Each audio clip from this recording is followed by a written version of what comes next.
Senhor, em nome de Jesus, eu quero te pedir, Senhor, que o Senhor nos revele a Tua palavra, nos dê clareza da Tua vontade, nos dê clareza, Senhor, do que o Senhor quer nos ensinar, do que o Senhor quer falar conosco, Senhor.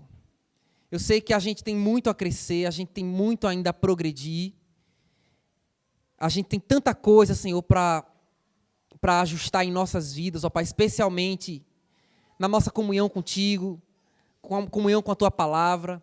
Então eu quero te pedir, Senhor, em nome de Jesus, nos ajude, nos traga ouvidos mansos, ouvidos de discípulo, como diz a Tua palavra. Obrigado por tudo, Senhor, obrigado por estar aqui com os meus irmãos, em nome de Jesus. Se Deus existe, por que não segurou o avião? Essa imagem rodou o mundo. Foi capa de jornal internacional. Uma foto de um jovenzinho, uma criança, chorando, provavelmente, triste, na arquibancada da Arena Condá, ali em Santa Catarina, em Chapecó. Não é? Todos nós, essa semana, fomos surpreendidos por uma notícia muito difícil, né? Muito, muito triste. Eu mesmo chorei quando vi os detalhes do acidente com o avião da Chapecoense, né?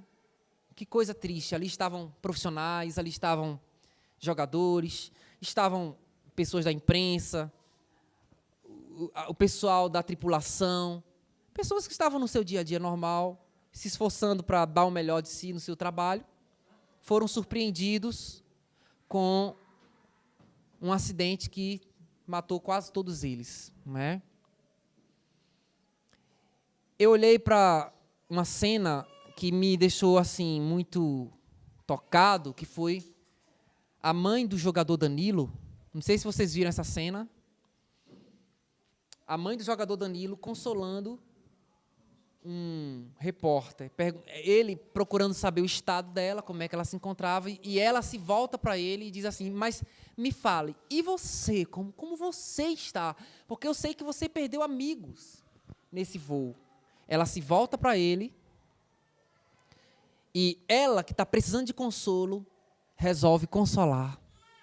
Eu achei aquela cena de uma beleza, né, de uma glória. No meio da dor, ela esquece de si e pergunta: e você, como está? Posso te dar um abraço? Porque você também perdeu amigos. Que coisa linda, né? Enfim, foi um desastre, uma fatalidade. E o mundo está cheio dessas fatalidades, desses desastres, desses imprevistos que pegam a gente realmente de surpresa.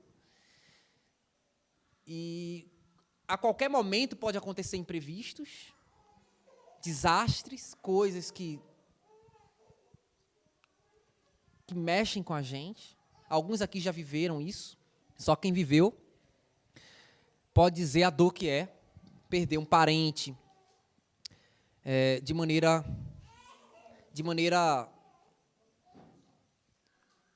trágica. Essa palavra me fugiu à mente. Então, nessas horas de dor, nessas horas de perda, surge essa pergunta. Muita gente fala isso. Se Deus existe, por que não segurou o avião? Que Deus é esse que permite? E tinha lá pessoas dentro do avião que temiam a Deus. Com certeza tinham. Eu até mandei uma mensagem para Saulinho esses dias, não foi, amigão?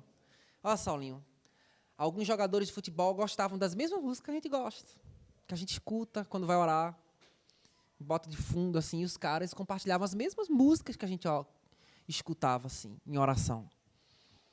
Então, alguns irmãos nossos, algumas pessoas, né, que também compartilham da fé em Jesus, não foram poupadas. O acidente pegou todos de surpresa, certo? E nessas horas surge essa pergunta. Pode passar. Então, essa foi uma foto de hoje, certo? Os caixões sendo preparados. Foi hoje ou foi ontem? Acho que foi ontem. Os caixões sendo preparados para seguirem para a quadra, né? O problema da dor e do sofrimento é o maior argumento que os ateus usam para afirmarem que Deus não existe. Se você tem um amigo ateu, ele vai provavelmente dizer assim: tu crê em Deus? Então, onde é que está Deus lá nessa tragédia? Se Deus é Deus e Ele existe, por que Ele não poupou essas pessoas? Onde é que está Deus quando uma criancinha é abortada do útero da mãe de forma violenta?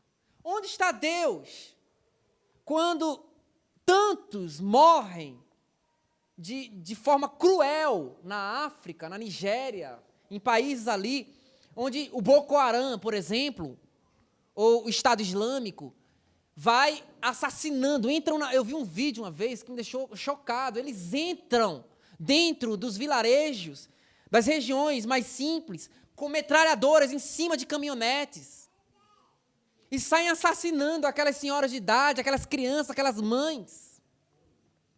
Onde está Deus que não vê aquelas 200 jovens que foram sequestradas pelo Boko Haram? Quem lembra? Ano passado, ainda tem um bocado lá. Algumas foram libertas, mas ainda tem um monte que está sob o domínio do Boko Haram. Onde está Deus que não viu aquelas crianças cristãs lá na Síria sendo perseguidas e jogadas em valas? Isso agora recente, esse mês. Crianças, filhos de pais cristãos, sendo jogadas em valas, sendo jogadas em covas e sendo enterradas vivas. Cadê Deus? Que Deus é esse que permite que uma coisa dessa aconteça com a humanidade?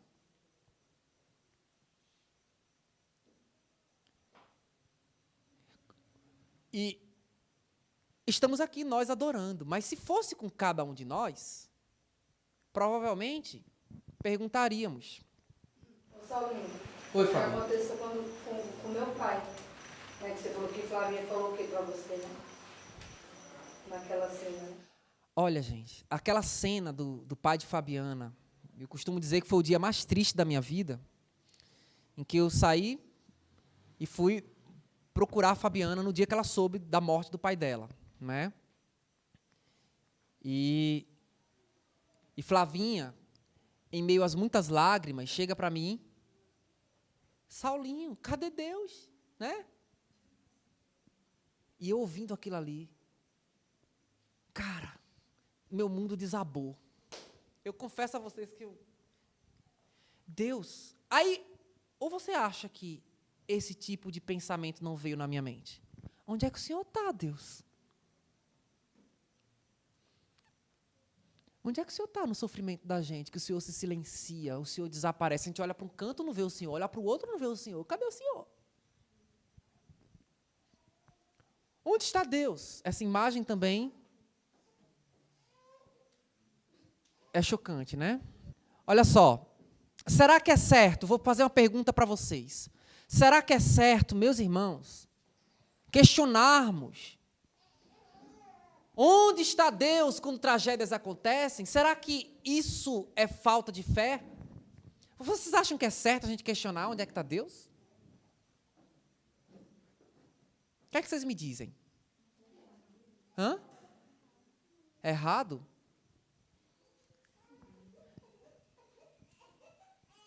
Mas, desculpa aí, nós somos humanos.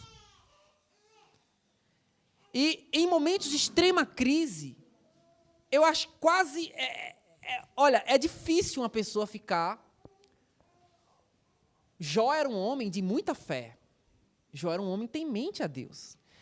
Na terra não havia um homem como Jó. Deus dava testemunho acerca de Jó. Ali é um servo justo. Mas até Jó, no meio da sua tribulação, levanta a voz e diz: cadê o Senhor? Então, é normal, gente, é humano nós fazermos perguntas assim. E Deus sabe, olha, e Deus não só sabe, como permitiu que santos homens de Deus da Escritura, da Bíblia, fizessem essas perguntas. Quer ver? Pode passar? Olha aqui, vamos lá. Abacuque falou, vamos ler juntos? Por que me fazes ver a injustiça e contemplar a maldade, Deus? A destruição e a violência estão diante de mim. Há luta, há conflito por todos os lados. Abacuque 1:3. Outro, vamos ler o de Jó? Pode passar. Olha aqui, ó. Eis que se me adianto, ali não está. Se eu torno para trás, Jó dizendo, né? Não percebo, está falando de Deus. Se opera à esquerda, eu não vejo. E se encobre à direita, não diviso. Eu não estou conseguindo ver Deus de jeito nenhum. Então, existem momentos da nossa vida que a gente realmente faz essas perguntas, Danilo. Em que realmente a gente questiona, será que Deus realmente está aqui? Será que Ele me vê? Porque, irmãos, às vezes a gente não perde nem a fé em Deus, viu? Eu quero aqui só justificar. Às vezes a gente até continua acreditando em Deus, como eu acho que esses homens de Deus continuaram acreditando em Deus. Só que parece que em alguns momentos é como se Deus estivesse muito longe de nós e não se importasse conosco. É ou não é verdade? Em alguns momentos parece que Deus está a quilômetros, não, a milhões e bilhões e bilhões de anos-luz da gente e não se importasse. Se existe um Deus, é como se Ele não se importasse comigo. Quantas pessoas já não falam isso diariamente? Como se Deus não lembrasse, como se Deus não atentasse. Eu quero dizer para você que você precisa saber que nada do que você está vivendo, pode ser difícil como for, é por acaso. E Deus não está a milhares e milhares de quilômetros de distância, ou anos-luz. Na verdade, Ele está dentro de você. Amém? Você acredita nisso? Amém? Eu quero falar sobre um embate filosófico. Uma vez eu meditei isso com algumas pessoas aqui, que houve entre esses dois filósofos conhecidos. Aqui está Voltaire e aqui está Rousseau. Era filósofo também, conhecidíssimo. E o renascentista, o iluminista, ou melhor, Voltaire, certo? Renascentista não, minto, iluminista, ok? Esses dois, eles entraram num debate ferrenho, depois que aconteceu isso aqui, ó. Aqui está uma imagem, um quadro pintado do terremoto de Lisboa, em 1755. Esse terremoto, ele foi muito forte, foi como aquelas tsunamis que houveram lá na Ásia. Esse terremoto, ele devastou o norte da África, invadiu ilhas pequenas ali no mar Mediterrâneo e saiu destruindo lugares ali na Europa. Olha, para você ter noção, diz que as cidades litorâneas da Espanha foram inundadas com tsunamis depois do terremoto. E o terremoto aconteceu justamente em cima da hora em que as pessoas estavam reunidas, congregando nas igrejas. Que coisa! Imagina igrejas caindo, o povo tudo dentro. Imagine as ondas vindo sobre as cidades. A gente não sabe o que é isso. Né? Eu não sei se alguém aqui já viu alguma catástrofe natural. Eu já vi uma enchente em Jaboatão, na minha cidade, que eu fiquei impressionado. Agora, imagina os tsunamis vindo assim. Nesse terremoto, volta aqui, esses dois filósofos resolveram, cada um, tentar uma explicação ou levantar questionamentos. E o ponto de vista diferente de um e de outro fez com que eles tivessem um embate filosófico. 3 pontos da observação de Voltaire que chamaram muito a atenção da comunidade na época, das pessoas que eram envolvidas nessa área de filosofia, do pensamento, e que foram base para muita gente, inclusive, deixar a sua fé, certo? O incrível é que esses pontos, como observou Augusto Cury, de uma forma brilhante, num livro que eu vou recomendar para vocês, O Segredo do Pai Nosso, de Augusto Cury, ele observou de forma brilhante. Ele disse o seguinte, olha, esses pontos, na verdade, são, na verdade, de uma inteligência muito grande. E a gente tem que parar para pensar nesses pontos. Olha só, se Deus existe, ou melhor, Diante da catástrofe, muita gente pergunta, né? Deus existe? Não existe? Aí Voltaire responde: das três, uma. Ou Deus não existe, ou existe, mas não quer executar sua própria vontade, ou seja, ele deve estar muito longe daqui, a humanidade é um projeto falido desse Deus, e ele não quer executar sua vontade, ou ele quer executá-la, mas não pode. Eita lá. Rapaz. Ele chegou a um ponto tão desesperador, Voltaire, no seu raciocínio, de ele ver tanta maldade no mundo, ou tanta destruição no meio daquela situação, e disse, não é possível, se houver um Deus, ou ele não existe, ou melhor, ou Deus não existe, Deus é uma criação do homem, a gente é mero fruto do acaso, acidente, ou se existir um Deus, ele não quer executar sua vontade. Será possível? Ou então, ele quer executar sua vontade, mas ele não pode. Não tem poder para isso. Porque, olha a miséria que a gente está vivendo. Olha a desgraça sobre a situação sobre a Europa. Como é que pode isso? Não foi um pensamento inteligente, gente? Fala sério. Mas vamos debater sobre essas questões. Primeiro, eu peguei esse trecho do Cury, dos Segredos do Pai Nosso. Vamos ler isso aqui. Vejam só, vou ler para vocês. Primeiro, é impossível. Vamos falar sobre o primeiro ponto que o Voltaire abordou. Deus não existe. Ou Deus não existe, aí o Cury rebate, ele diz o seguinte, é impossível que o nada existencial seja despertado do sono da inexistência para produzir um mundo existente. Em algum momento da cadeia de intermináveis eventos que explicam a existência, Deus, ou qualquer outro nome que se possa lhe dar, certo? Deus tem que entrar. Em algum momento, você não pode excluir Deus da equação. A séria cadeia de eventos que fez com que a existência fosse formada, especialmente a existência humana. Nós aqui, seres extremamente conscientes da nossa humanidade. Gente, existe um abismo gigantesco no conhecimento humano quando se trata de explorar as questões da alma humana. Porque as questões físicas são até mais fáceis. Existem leis físicas, mas e quando se trata da alma? De coisas subjetivas? Quando se trata do pensamento, da maneira como você pensa? Não existe equação que possa medir como se formam os pensamentos, porque os pensamentos são, segundo o Cury observa, os pensamentos são de uma complexidade gigantesca. Você pensa coisas extremamente subjetivas. A consciência que o homem tem de si mesmo é uma coisa raríssima na natureza, é uma coisa raríssima.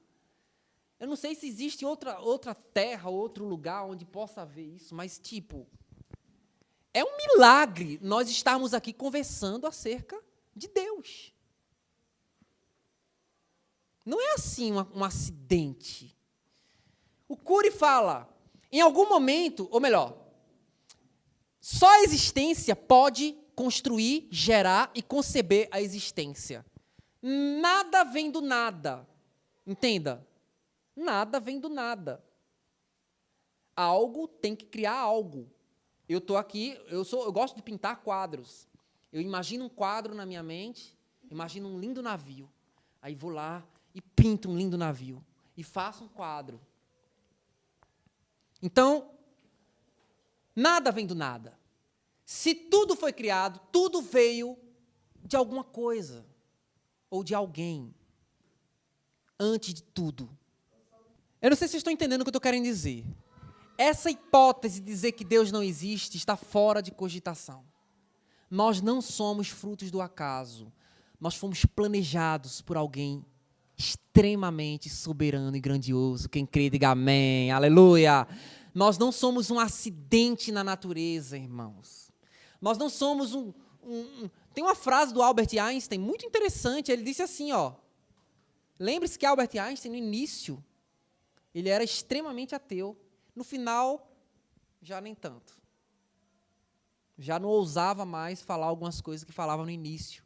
E o Einstein falou uma frase, ele disse assim, olha, Deus não joga dados, né? Não somos fruto de sorte, irmãos. Na verdade, fomos planejados pelo Senhor para estarmos aqui, nesse exato momento, para estarmos refletindo sobre a sua pessoa. Essa hipótese para nós está descartada. Pode passar? Então, olha só, Deus não existe para nós, não. Nós acreditamos, Gabi, que essa hipótese está fora de cogitação. Então, vamos para a próxima. Ou ele existe, mas não quer executar a própria vontade. O que é que vocês acham? Você acha que Deus não quer realizar a sua vontade? Você acha que Deus está distante? Você acha que Deus é indiferente a você? Não. Você acha que Deus foi indiferente aos rapazes no avião? Sabe o que eu acredito, irmãos? Que Deus chorou com a queda do avião. Deus chorou com a morte do seu pai, Fabiana. Onde estava Deus quando aquela criança foi abortada? Quer que eu diga a vocês? Derramando lágrimas, se entristecendo, o Espírito do Senhor geme, se entristece profundamente. Eu quero dizer que Deus se entristece mais do que você ou eu se entristece. Ele sente muito mais profundamente a dor do que nós. Olha só, uma coisa que temos claramente nas Escrituras é o quê? Deus é bom. Então, se você acha que Deus existe, mas Ele não quer fazer nada com a natureza, Ele não quer mais mexer, muitas pessoas deístas, olha só, o deísmo acredita que existe um Deus, mas esse Deus não interfere na criação. Deus abandonou a criação, deixou ela relegada a si mesma. Por isso que é a desordem que está. Eles não aceitam que, os deístas acreditam que o mundo não veio por acaso. Houve alguém que construísse, mas essa pessoa que construiu tudo, o universo, deixou o universo às próprias consequências. Assim é o deísmo. Existe um Deus, mas ele não pode interferir e ele nem está a fim de fazer isso. Queridos, não é assim que a Bíblia revela Deus. Não é assim que nós cristãos acreditamos que Deus seja. Deus não é um Deus indiferente e distante, ok? Deus é bom. Vamos ler juntos Jó 34, versículo 10. Portanto, vós, homens de entendimento, escutai-me. Longe de Deus esteja o praticar a maldade e do Todo-Poderoso cometer a perversidade. Deus não faz o mal, Deus não produz o mal e Ele nem quer o mal para o homem. Pode passar? Olha outro versículo aqui. Louvai ao Senhor porque Ele é bom. Deus é? Mais uma vez, diga, Deus é bom. Deus é bom. Fale com convicção, porque eu não senti muita convicção nisso não. Vamos lá, diga, eu sei que o meu Deus é bom. Amém? Então, a sua benignidade dura para sempre. Salmo 33, 1. Ele é bom, gente. Deus quer o bem. E olha aqui, Jeremias 29, 11. Porque eu bem sei os pensamentos que tenho a vosso respeito, diz o Senhor. Aleluia.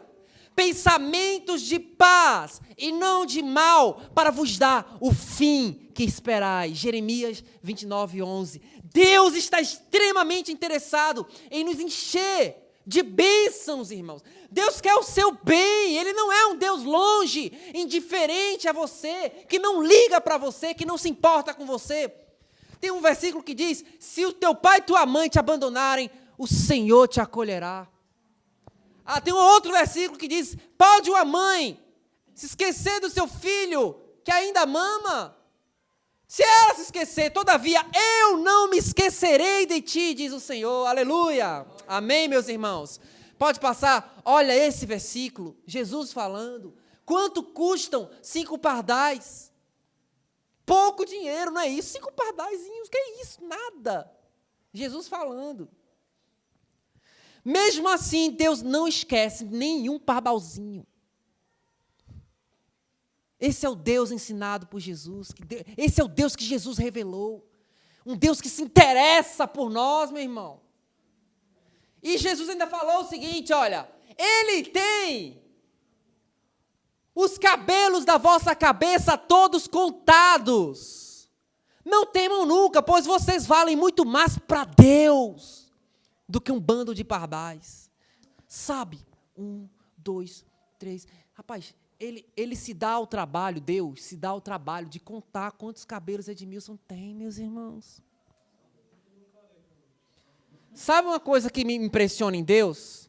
É esse amor pelos detalhes. Deus ama você. Portanto, Ele se importa com os detalhes da sua vida. Ele não é um Deus longe, indiferente. O nosso Deus se importa conosco. Se Ele está preocupado em contar quantos fios de cabelo tem na cabeça? Ou seja, em outras palavras, para de dizer que Deus não se importa com você. Para de dizer que Ele não te ouve. Para de dizer que Deus não está vendo o teu sofrimento, porque a verdade é que se você está sofrendo e Ele está em silêncio, é porque Ele está chorando com você.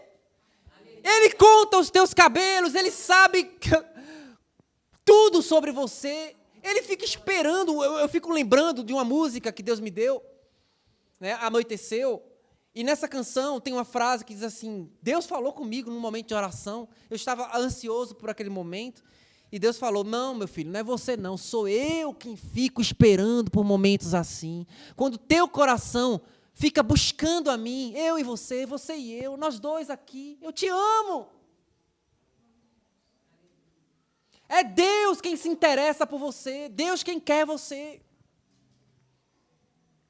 E olha, eu gosto de uma frase do Brennan Manning, ele diz assim, o amor de Deus é furioso. É um amor furioso. É um amor, é uma tempestade de amor por você. Aleluia. Sinta a pressão do amor de Deus nessa noite. Aleluia. Sinta-se abraçado por Deus. Vem cá, me abraça.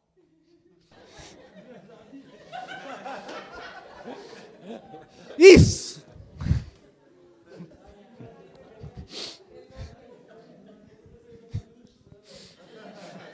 Não, é isso. Sinta o abraço de Deus nessa noite. Amém, meus irmãos? Pode passar aqui. Então, esse segundo argumento não vale para nós. Sobra o terceiro e último, que diz assim, ou Deus até quer fazer sua vontade, Deus deseja fazer sua vontade, mas não pode. O que é que vocês acham? Deus não pode fazer sua vontade? Ele é onipotente, Ele pode todas as coisas.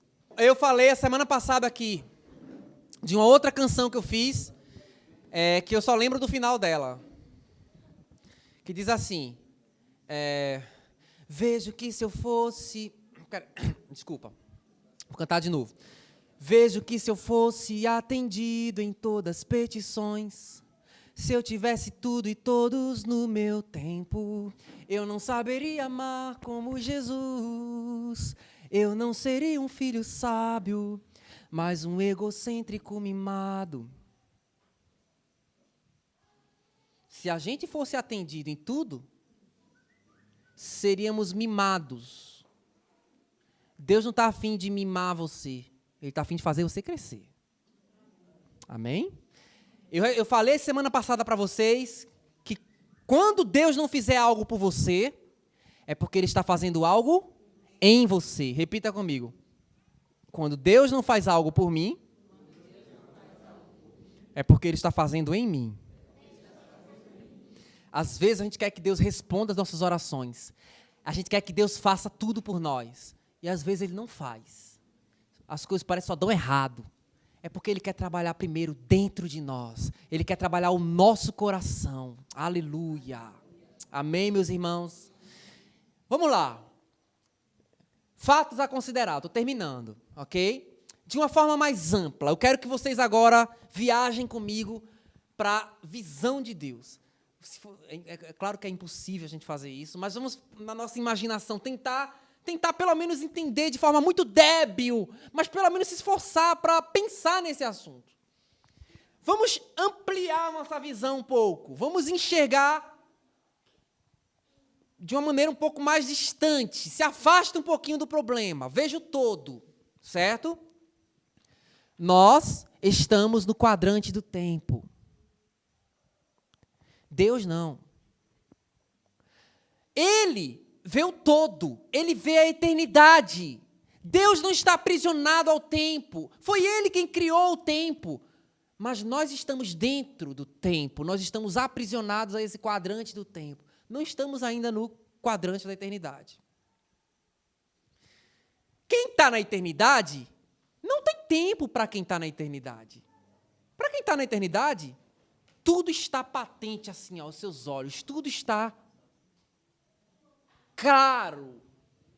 Mas para nós, não é bem assim. Deus vê a eternidade, onde tudo isso vai desembocar, irmãos. Nada foge de sua onisciência, muito menos seus propósitos eternos. Nada. Deus sabe tudo, Ele vê o todo. Abra sua visão e veja. Você está preso aqui no tempo. Deus não. Ele está vendo tudo. O início, o meio e o fim. Gabi, anuncio o fim desde o princípio. E desde a antiguidade, as coisas que ainda não sucederam, que digo, o meu conselho será firme e eu farei toda a minha vontade. Em outras palavras, Deus está falando o seguinte para você: para de se preocupar com essa questão, porque eu, o Senhor, vou fazer tudo o que eu pensei para você. Você acha que eu não vou conseguir fazer porque está preso no tempo. Você está vendo, está sofrendo agora, você não está vendo o que eu estou fazendo. Onde isso vai desembocar lá na eternidade? Você não está vendo que esse seu sofrimento vai redundar para você num eterno peso de glória acima de toda comparação. É o que diz a palavra. Outro fato a considerar, uma questão legal, uma questão judicial. O problema do pecado, que foi falado por Vitor ali, é relevante, irmão. Gênesis 3. O homem, o que foi que aconteceu em Gênesis 3? A serpente chegou para Eva e Adão, certo? E olha as palavras da serpente. Não é assim que Deus disse? Não podereis comer de toda a árvore do jardim? A mulher disse, não, de toda a árvore do jardim nós podemos comer livremente. Mas da árvore que está no meio do jardim, disse Deus, dela não comereis, nem tocareis nela, para que não morrais. A serpente disse, certo que não morrereis, porque no dia que dela comerdes, se vos abrirão os olhos, e como Deus, sereis conhecedores do bem e do mal. E a mulher, vendo que a árvore era boa, desejável para dar entendimento, tomou do fruto, comeu e também deu ao seu marido. Gênesis capítulo 3. O pecado significa o que pecado, gente? Quem pode me dizer? Errar o alvo. Muito bem, estão afiados, hein? Glória a Deus. O pecado significa errar o alvo. Deus tinha um propósito, um objetivo claro na sua palavra, na sua vontade. Qual era o propósito eterno de Deus? Uma família de muitos filhos, semelhantes a Jesus, para a glória de Deus. Mais uma vez com fé, ter uma família. Família fala de quê? De unidade. Muitos filhos, fala de quê? Quantidade. Mas não é só quantidade nem unidade, é filhos semelhantes a Jesus. Semelhantes a Jesus fala de quê? Qualidade. Mas uma qualidade, quantidade e unidade com uma finalidade. Qual é a finalidade? Para a glória de Deus. Muito bem, meus irmãos. Glória a Deus. Mas o homem errou esse alvo e resolveu fazer o seu caminho. O homem acreditou que seria melhor viver sem o governo e direção de Deus, como o Vitor falou. Em seu coração questionou, olha, isso aqui é importante, ó. No coração, ele questionou o direito de Deus reinar sobre tudo. Lembrem-se que Deus deu arbítrio ao homem, possibilitou que ele fizesse escolha. Você tem escolha. O que você escolhe? Deixa eu reinar? O homem, não. Eu quero reinar. Duvidou do seu amor. Duvidou do caráter de Deus. Isso é sério, irmãos. E como tinha arbítrio, escolheu reinar sob a influência de Satanás, o príncipe desse mundo. E aí Satanás hoje é o príncipe do mundo. Desde então ele é o príncipe do mundo. O mundo, apesar de estar, claro, todas as coisas dentro do governo de Deus, Deus não perde o seu trono, irmãos. Mas entenda que na circunstância presente, a influência, o peso de Satanás sobre o mundo, as suas garras estão enfiadas nesse mundo. Ele é o príncipe do mundo, desse sistema mundano independente de Deus. Ok? Então, o homem decidiu reinar. Deus não reine mais. Então, existe uma legalidade dada pelo homem ao diabo. O homem deu a legalidade ao príncipe desse mundo, dizendo, olha, eu transfiro o governo de Deus, não vai ser mais ele que vai reinar, mas eu vou reinar sobre a tua influência. Pronto. Deus respeitou. Legalmente, essa é a situação. Entenderam? Entenderam, irmãos? Que desesperador. Vamos lá. Eu vou contar essa ilustração que eu achei interessante para vocês. Olha só. Imagine um professor que tem um aluno soberbo, um aluno orgulhoso. Esse professor é muito bom. Mas esse aluno, ele se acha o bambambam. Ele se acha um gênio, ele se acha um estopor calango. E aí, esse aluno diz, o professor propõe um problema extremamente difícil e ele começa a resolver esse problema no quadro. Aí o aluno diz, tá errado, professor, deixa que eu resolva esse negócio aí, porque eu sei resolver isso aí.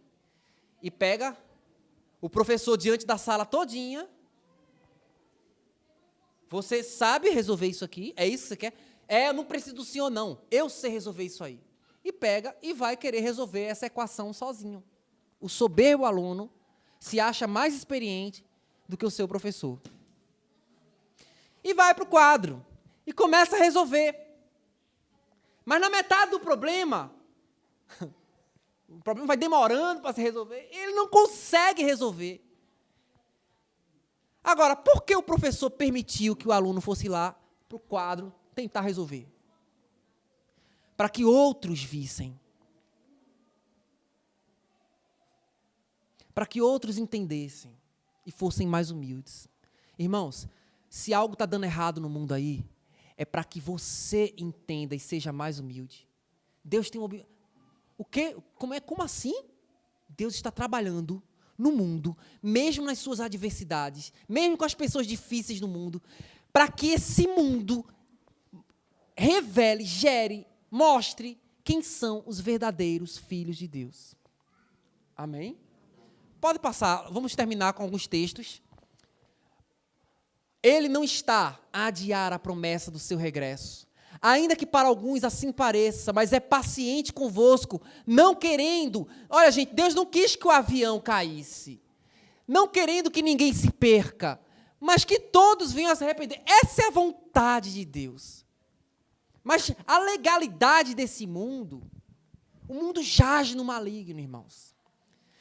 Mas nós temos esperança de que todas as coisas serão restauradas no seu devido tempo. O nosso rei está voltando. O nosso Senhor está voltando. Ontem eu estava com algumas pessoas lá na casa da Kelly, né? Conheci a Gisele, que tem um testemunho lindo. Em breve ela vai falar o testemunho dela aqui, de cura. E conversando com ela, a gente chegou a uma conclusão. Jesus está voltando. Olha aqui, o dia do Senhor virá inesperadamente como um ladrão. Deus só está tendo paciência, irmãos, para que as pessoas se arrependam, para que o maior número de pessoas se arrependam, e que aqui, quem quer se envolver nesse projeto de levar arrependimento nessa cidade? Quem quer, irmãos? Amém. Pessoas jovens que estão aí nas drogas, mulheres que estão, sabe, vendendo o seu corpo. Tantos e tantos que estão nas trevas, que precisam de luz. Nós estamos aqui com essa missão. Deus nos não mandou anjos, mandou você e eu para essa missão. Amém? O que mais? Tenho para mim que os sofrimentos da presente vida não têm... Versão católica, viu, irmãos? Maravilhosa essa versão. Olha só. Os sofrimentos da presente vida não têm proporção. Na versão revista atualizada diz comparação. Mas aqui é proporção alguma com a glória futura que nos deve ser manifesta. Não há como comparar. A proporção não dá para... É muito a glória que nos está reservada, irmãos. Todo sofrimento dessa presente vida não tem proporção alguma com a glória futura que nos deve ser manifestada. Quem crê diz amém. Amém. Venha o que vier, aconteça o que acontecer com esse mundo, irmãos. Eu posso atravessar a rua e acontecer um acidente comigo e vocês não me verem mais. Ou qualquer um aqui. Ai, misericórdia, irmão. Não, irmãos, assim é a vida. Mas eu digo uma coisa a vocês. Nós somos diferenciados porque nós cremos na eternidade. Por isso a criação aguarda ansiosamente a manifestação dos filhos de Deus. A criação foi sujeita à vaidade, não voluntariamente, mas por vontade daquele que a sujeitou. A criação foi sujeita à vaidade, em outras palavras, a criação está se desembocando todinha. A criação está se deteriorando. Toda a criação caótica, se deteriorando por causa do pecado do homem, por causa daquele que sujeitou legalmente o mal sobre a terra. Pode passar. Todavia, com esperança de ser também libertada, olha só, do cativeiro da corrupção. Corrupção não só tem em Brasília não, viu, irmãos? Corrupção está na nossa natureza humana. E a natureza espera, toda a criação espera ser libertada do cativeiro da corrupção. A criação aguarda ansiosa a manifestação dos filhos de Deus. E a continuação do texto diz assim que ela geme como quem vai ter dores de parto pela manifestação dos filhos de Deus. Meus amados, toda essa dor do mundo, toda essa dor das nossas vidas, todo o sofrimento que você está vivendo, é porque Deus quer que os filhos dele se manifestem à imagem de seu filho. Se Jesus padeceu e no meio do padecimento e sofrimento ele glorificou a Deus, você não será diferente. No meio da sua dor, você glorificará a Deus. Você está olhando só o tempo aqui, o quadrante do tempo, mas calma, muito em breve a gente vai sair desse quadrante. Muito em breve estaremos na eternidade. E a gente vai ver que todo sofrimento valeu a pena. Assim como uma mulher grávida que tem fortes dores, mas quando vai ter o neném, já não lembra mais da dor. Só lembra da alegria, porque está com seu neném nos braços. Assim seremos nós. Não lembraremos mais dessa dor na terra. Pois bem, irmãos, para tentar fechar essa questão, resumir, sintetizar essa reflexão acerca desse assunto, a primeira coisa que eu queria resumir é: nenhuma tragédia pega Deus de surpresa. Nem a própria tragédia do pecado pegou Deus de surpresa. Deus sabia, ao formar o homem, ao colocar suas mãos no barro, que o homem se deterioraria. Antes mesmo que começasse a ser formado, Deus tinha ciência de que o homem se deterioraria. Ele sabia que aconteceria toda essa desgraça no mundo. Deus não foi pego de surpresa. Mas ele não desistiu de continuar criando o homem, porque ele também vê a eternidade. Deus vê onde tudo isso vai desembocar. E, segundo a sua palavra, nós que cremos, confiamos que isso vai trazer um grande e eterno peso de glória acima de toda comparação. É o que a Bíblia diz. A gente sabe que o homem usurpou o governo de Deus, né, no seu coração. E como consequência trouxe a calamidade não apenas para si, mas tornou a natureza, a criação, tornou todas as coisas sujeitas à vaidade, à deterioração. A gente vê o caos tomando conta do mundo por causa do pecado da humanidade, da independência e da dúvida cruel de Deus. A gente pode pensar que Deus é indiferente, mas a verdade é que Deus nunca foi indiferente ao pecado do homem, às consequências do erro do homem, né? Deus sofreu com isso antes mesmo que tudo fosse criado. A Bíblia diz que o Cordeiro foi morto antes da criação do mundo, nos intentos de Deus, no propósito de Deus. Jesus não era o plano B, era o plano A, porque Deus sabia que o homem se desviaria, que ele escolheria não amá-lo e, como consequência, sofreria muito por essa escolha errada. Então, ele, antes mesmo de criar o homem, já sabendo que aquilo ia acontecer, ele continua a criar, porque ele vai sofrer mais, negando a si mesmo, enviando também o próprio filho, que também nega-se a si mesmo, né? E entrega a sua vida pelo homem. Aí algumas pessoas ainda vêm dizer, não, Deus é indiferente, Deus não se importa. Não, querido. A Bíblia diz que Deus não poupou nem seu próprio filho por amor da humanidade, por amor de todos nós. Ele negou-se a si mesmo, entregou a sua própria vida pelos homens e sofreu e foi as últimas consequências, sem pecado, né? Diferentemente de nós que sofremos pelos nossos próprios pecados, né? Ou pelos pecados até dos outros contra nós, mas Jesus não. Ele sofreu todos os pecados dos homens contra si, assimilou, e ele não tinha pecado. Outra coisa que eu queria salientar é que nós não temos todas as respostas que nós gostaríamos de ter. A gente não tem a visão do todo. A gente olha um acidente como esse e faz 1000 perguntas, né? Mas uma coisa que agrada a Deus é, mesmo não tendo todas as respostas, nós continuamos confiando no seu amor, no seu cuidado, no seu zelo por nós, nos seus propósitos eternos. Nós continuamos olhando para Ele, sabendo que ainda que a gente não veja tudo, Ele vê tudo e cuida de nós.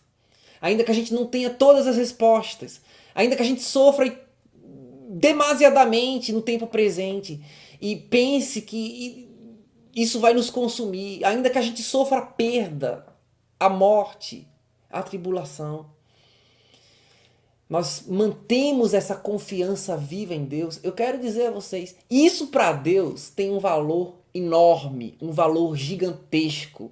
Isso para Deus é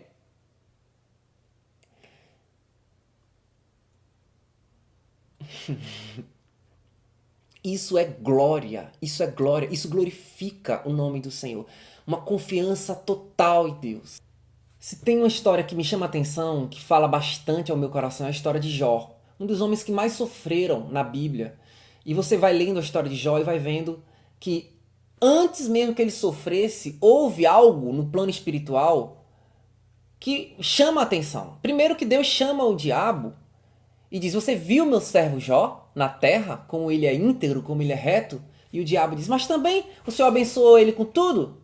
Como é que o Senhor não quer que ele seja um homem reto e íntegro? Assim é fácil. Tira tudo isso dele, todas as bênçãos que ele tem, para ver se ele continua te honrando, te agradando, te agradecendo. Tira. E aí o que acontece? Deus diz, tá, você está permitido descer lá embaixo, em outras palavras, né? E faça lá o caos, mas não toque na alma dele.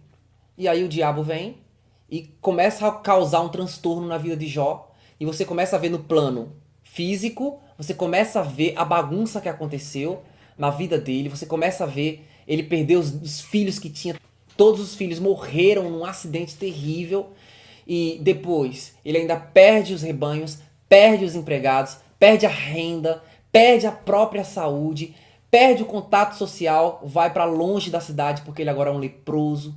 O homem perde tudo. E ainda a esposa chega para ele e diz, aborrece esse teu Deus, e morre. Tem tanta gente aborrecendo o Senhor, tem tanta gente preferindo a morte do que a gratidão a Deus, preferindo manter-se no orgulho do que se curvar diante do Senhor e glorificar Ele mesmo em meio à provação. Mas Jó não foi assim. Jó manteve-se confiante em Deus, mesmo sem entender os caminhos do Senhor, mesmo sem compreender a totalidade das coisas. Ele continuou confiando em Deus. E é disso que eu estou falando. É isso que tem grande valor para Deus. É isso que vai ter um grande peso de glória na eternidade. Glória para Deus, porque é como se Deus tivesse apostado em Jó.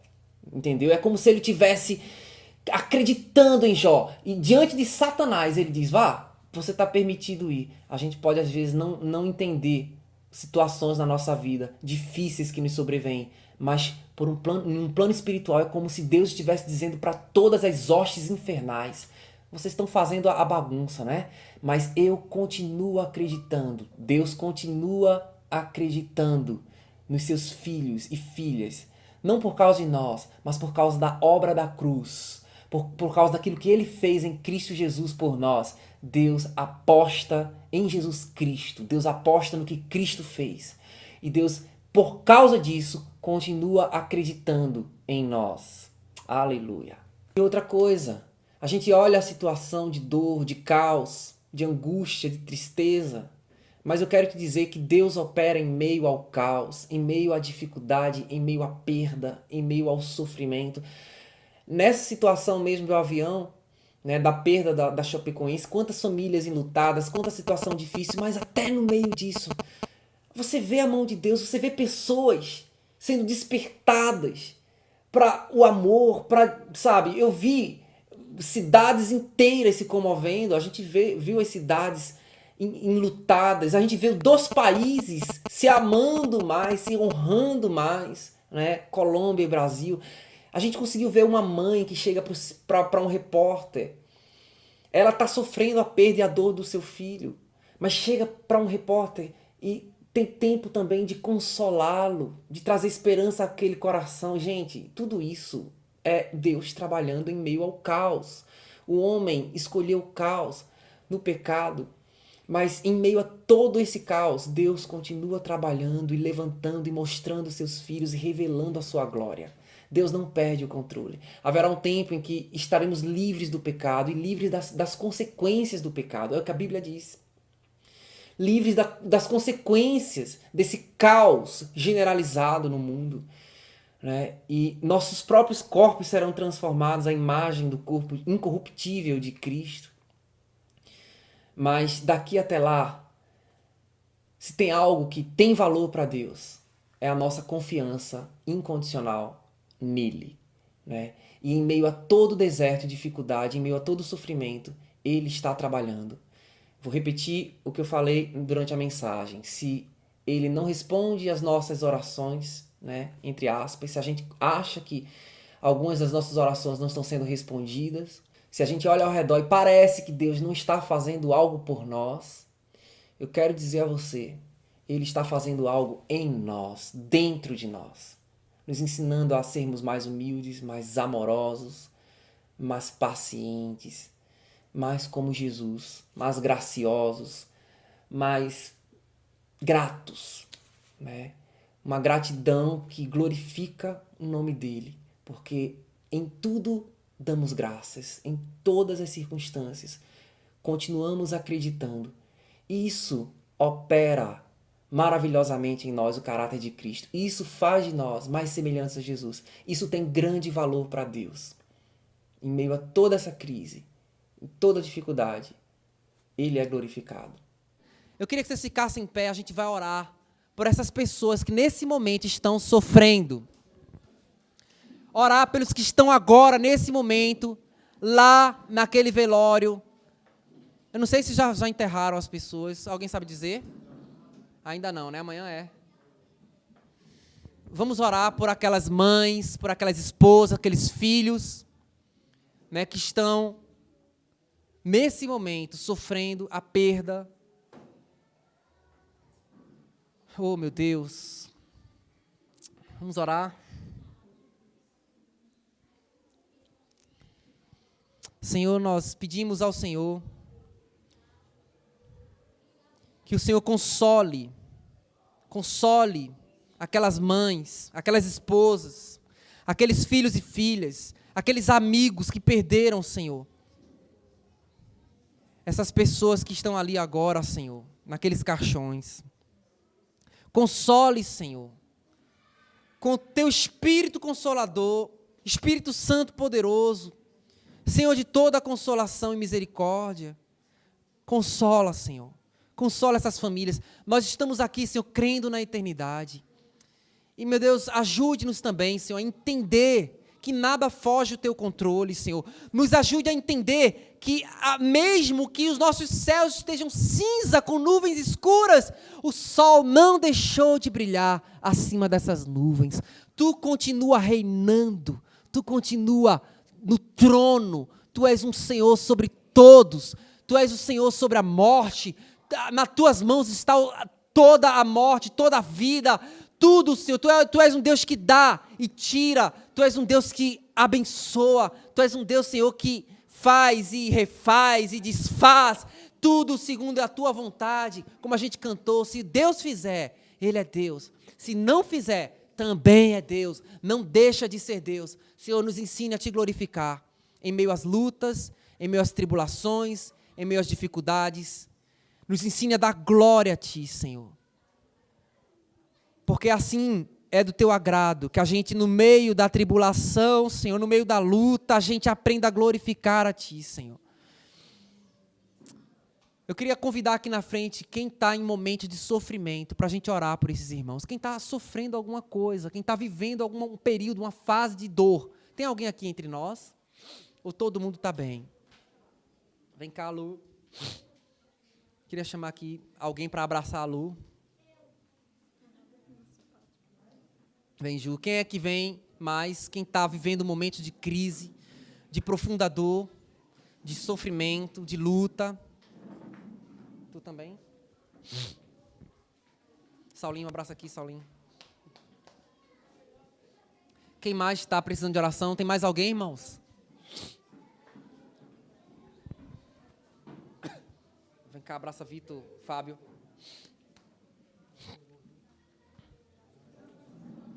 Tem mais alguém, irmãos? Amém. Jusivânia. Kijo. Abraçar ela aqui. Ora por Dora. Amém. Tem mais alguém que queira oração aqui? Vamos estender as mãos sobre os nossos amados. Deus, nós pedimos que o Senhor ajude nossos irmãos, nossas irmãs, Senhor. Tu sabe o coração e a luta que cada um aqui está vivendo. E eu quero te pedir, Senhor, em nome de Jesus, que o Senhor ajude nossos irmãos aqui, Senhor, a não perderem a fé no Senhor, a descansarem o coração na Tua presença. Espírito Santo, Senhor de toda a verdade, Senhor da graça, Senhor misericordioso, nós oramos ao Senhor, que o Senhor traga consolo a essas pessoas, a certeza, a convicção de que aconteça o que acontecer, o Senhor jamais abandonará. O Senhor não é um Deus indiferente, o Senhor não é um Deus distante, o Senhor é um Deus sempre presente. O Teu nome é Emanuel, Deus conosco. O Senhor está conosco, custe o que custar, Senhor. Mesmo que doa, o Senhor continua sendo nosso Deus. Amém. Amém.